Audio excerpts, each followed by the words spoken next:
Бүгінгі ролигімізде осы бір электрлі темір кесетін араға мынандай бір тетікті жалғайтын боламыз.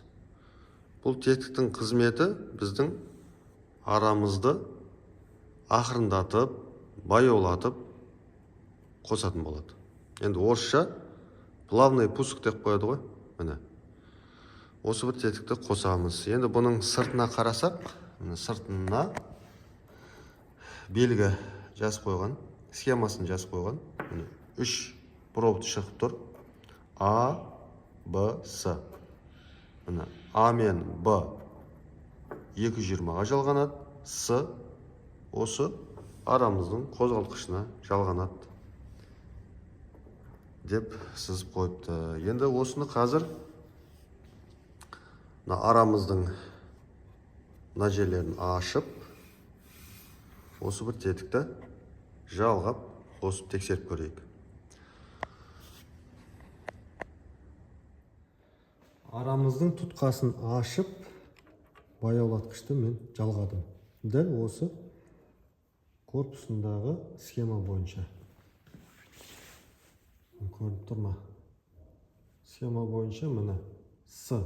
С бізде мынау қара кабель және А, Б кабелі. А көк және қызыл.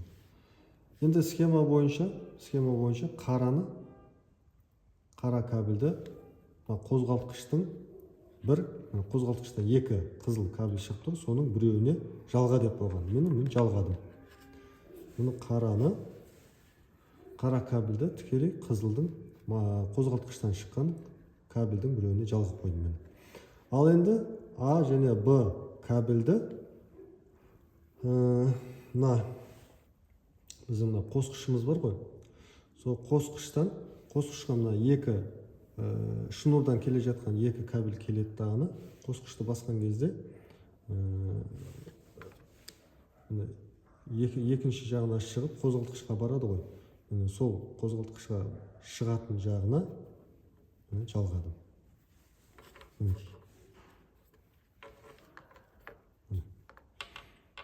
Фаза 0-ге жалғадым.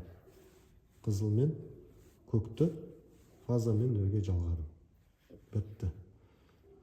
Бар болғаны осы ғана екен. Енді қазір бәрін жинап, қосып тексеріп көрейік. Бола ма, болмай ма?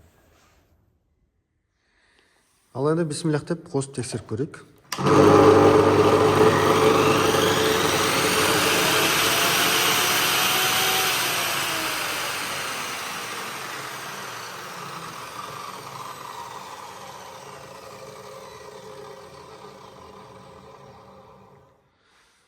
Мінекей, байқап тұрғандарыңдай, арамыз баяу, әдемі іске қосылып жатыр.